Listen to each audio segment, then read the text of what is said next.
तो हमारा कानून ही सड़ा हुआ है। हम कह ही नहीं सकते कि भारत में अवैध रूप से घुसपैठ करना गंभीर अपराध है। रूस का क्षेत्रफल भारत का 5 गुना ज्यादा है। रूस में घुसपैठियों की संख्या है 0। चीन का क्षेत्रफल भारत का 3 गुना ज्यादा है और चीन में है घुसपैठियों की संख्या 0। शाम को न्यूज चैनल देखता था कि समस्या पे चर्चा हो रही है, रूट का सलूशन पे चर्चा ही नहीं हो रही है। अखबार समस्याओं से भरे हैं, मूल कारण क्या है, स्थायी समाधान कहीं चर्चा ही नहीं। सारी राज्य सरकारों को नोटिस हुआ है, दिल्ली सरकार को भी नोटिस हुआ। उस समय मैंने दिल्ली में बताया था, शायद 10 लाख के आसपास बताया था या 12 लाख बताया था। अगर आपके घर की बाउंड्री नहीं है तो क्या होगा, अवैध आएंगे लोग, जानवर भी आके बैठ जाएंगे, कुत्ते भी आके बैठ जाएंगे, हो सकता है इंसान भी आके बैठ जाए, हो सकता है अवैध लोग आके आपके घर पे कब्जा कर ले। मानवाधिकार मानव का होता है, दानव का नहीं। लेकिन हमारे सुप्रीम कोर्ट के जजेस को, हाई कोर्ट के जजेस को घुसपैठियों के मानवाधिकार की ज्यादा चिंता रहती है। भारत माता की जय, भारत माता की जय, भारत माता की जय, वंदे मातरम, वंदे मातरम, वंदे मातरम, जय श्री राम, जय श्री राम। सर्वप्रथम सीमा जागरण मंच और पूरे परिवार को मैं शुभकामनाएं देता हूं। 40 वर्ष हो गए आपकी इस यात्रा को।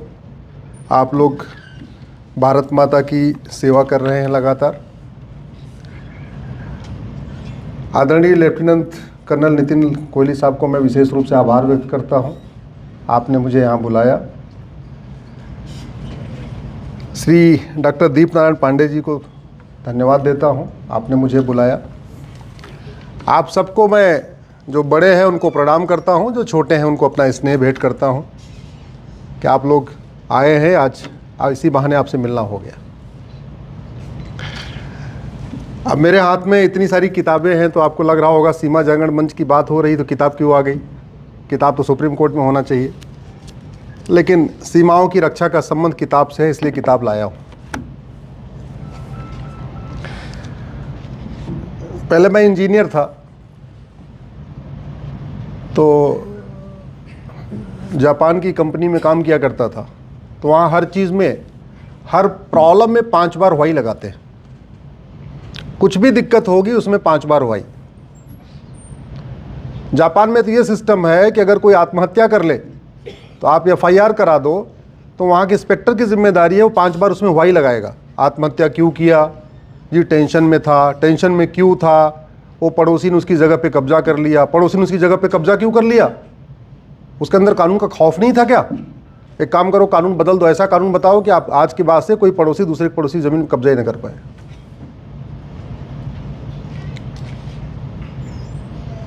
तो इंजीनियरिंग छोड़ के वकालत आने का कारण ही यही था। जब मैं भारत की समस्याओं को देखता था, पहले 2 पेपर मंगाता था, एक हिंदी एक अंग्रेजी, तो पूरी प्रॉब्लम प्रॉब्लम प्रॉब्लम। फिर जब उसकी वाई एनालिसिस करता था तो पता चलता था इस प्रॉब्लम के पीछे घटिया कानून है। फिर मैं सोचता यार इस घटिया कानून पे चर्चा क्यों नहीं हो रही, तो मैंने 2 पेपर और मंगाना शुरू कर दिया। क्या पता जिस पेपर मैं पढ़ रहा हूँ हो सकता है इसमें ना डिस्कशन निकला हो, संसद में चर्चा हुई हो, लेकिन इस पेपर ने छापा, तो 2 पेपर और मंगा लिया। 2 हिंदी के 2 अंग्रेजी कर दिए। लगभग 2 साल तक उनको भी पढ़ता रहा। तो देखा ना संसद में चर्चा हो रही है, संसद में समस्याओं पे चर्चा हो रही है, रूट काज और सॉल्यूशन के ऊपर चर्चा ही नहीं हो रही है। शाम को न्यूज चैनल देखता था कि समस्या पे चर्चा हो रही है, रूट का सॉल्यूशन पे चर्चा ही नहीं हो रही है। अखबार समस्याओं से भरे हैं, मूल कारण क्या है, स्थायी समाधान कहीं चर्चा ही नहीं। तो विधायिका, कार्यपालिका, न्यायपालिका, खबरपालिका, चारों पालिकाओं में केवल और केवल समस्या समस्या समस्या। और बीमारी की चर्चा करने से बीमारी ठीक होती है क्या? जोर से बोलिए जरा। नहीं। अगले आधे घंटे तक ऐसे ही संवाद होगा। आवाज जोर से बोलिएगा जिससे यहां आए, क्योंकि रिकॉर्डिंग इधर ही हो रही है।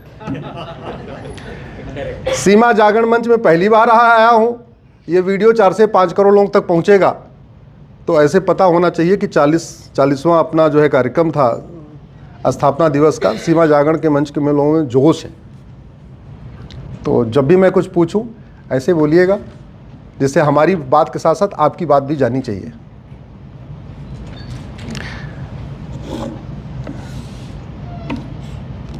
कनाडा का क्षेत्रफल भारत का 3 गुना है। कनाडा में अवैध रूप से रहने वालों की संख्या है 1000। ऑस्ट्रेलिया का क्षेत्रफल भारत का 2.5 गुना ज्यादा है। ऑस्ट्रेलिया में अवैध रूप से रहने वालों की संख्या है 0। ब्राजील का क्षेत्रफल भारत का 2.5 गुना ज्यादा है और ब्राजील में अवैध रूप से घुसपैठियों की संख्या है 0। रूस का क्षेत्रफल भारत का 5 गुना ज्यादा है और रूस में घुसपैठियों की संख्या है 0। चीन का क्षेत्रफल भारत का 3 गुना ज्यादा है और चीन में है घुसपैठियों की संख्या 0। अमेरिका का क्षेत्रफल भारत का 3 गुना ज्यादा है और अमेरिका में घुसपैठियों की संख्या लगभग 2000 के आसपास है, जिसमें से 400-500 हमारे वाले थे, आ गए वापस। देखा होगा आपने, भर भर के उनको एकदम जानवरों के तरीके भेजा है। और भारत में घुसपैठियों की संख्या लगभग आज की डेट में 6 करोड़ है। जितनी बातें कहूंगा सब वो बातें कहूंगा जो मैंने सुप्रीम कोर्ट में एफिडेविट पे दिया हुआ है। मेरी पीआईएल 2017 से चल रही है। जब मैंने 2017 में पीआईएल फाइल किया था उस समय कहा था कि 5 करोड़ आ चुके हैं। राज्यवार उसका आंकड़ा दिया था। सारी राज्य सरकारों को नोटिस हुआ है, दिल्ली सरकार को भी नोटिस हुआ। उस समय मैंने दिल्ली में बताया था, शायद 10 लाख के आसपास बताया था या 12 लाख बताया था, 10 लाख बताया था। और किसी राज्य सरकार ने आज तक सुप्रीम कोर्ट में आके ये नहीं कहा कि उपाध्याय ने अपनी पीआईएल में जो आंकड़े दिए ये गलत है।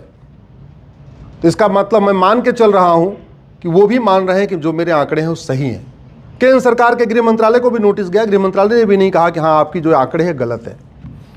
मेरी पीआईएल जब 2017 मैंने पीआईएल फाइल किया, उसके इमीडिएटली बाद अखबारों में छपा तो किसी माननीय सांसद ने संसद में सवाल उठा दिया कि भारत में अवैध घुसपैठियों की संख्या कितनी है।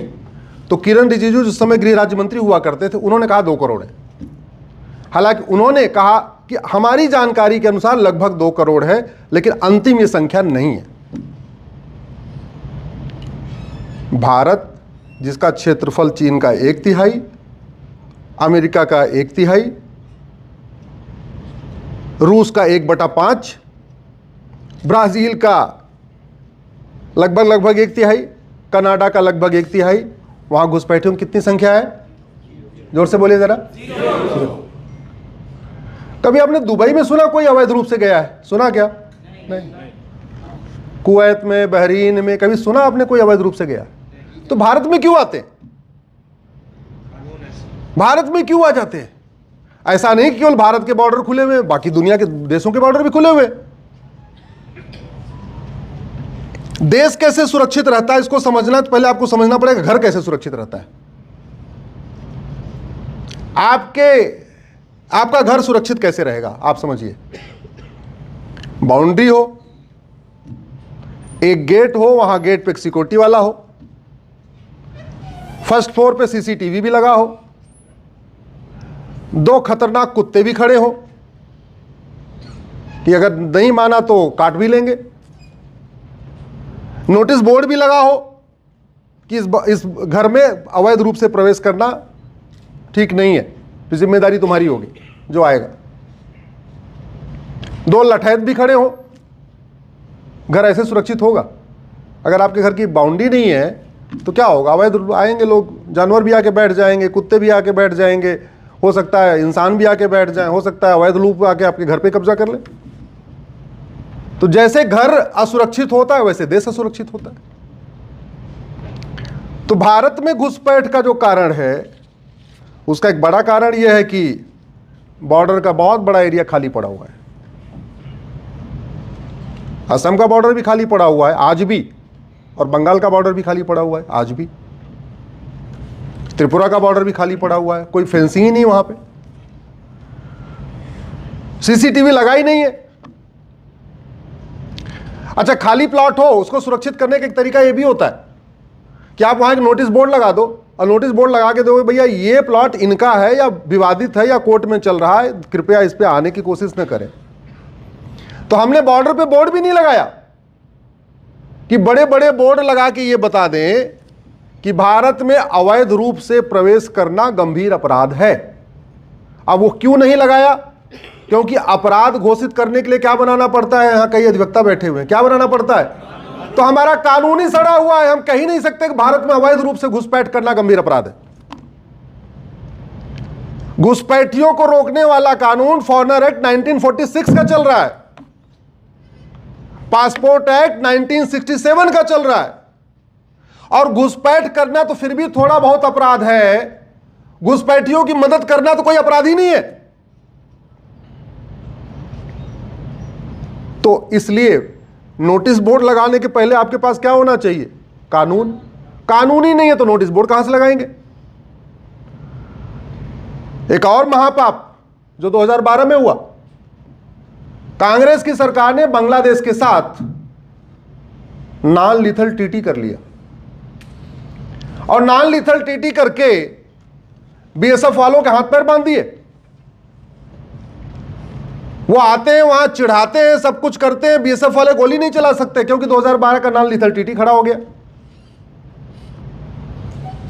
भारत को बर्बाद करने के लिए बहुत काम हुए हैं, सरकारों ने बड़े काम किए हैं कि बर्बाद हो जाए भारत। जो बचा खुचा काम है वो हमारी न्यायपालिका कर देती है। मानवाधिकार मानव का होता है, दानव का नहीं। लेकिन हमारे सुप्रीम कोर्ट के जजेस को, हाई कोर्ट के जजेस को घुसपैठियों के मानवाधिकार की ज्यादा चिंता रहती है। इतना बड़ा मुद्दा 2017 से पेंडिंग है, 2025 आ चुका।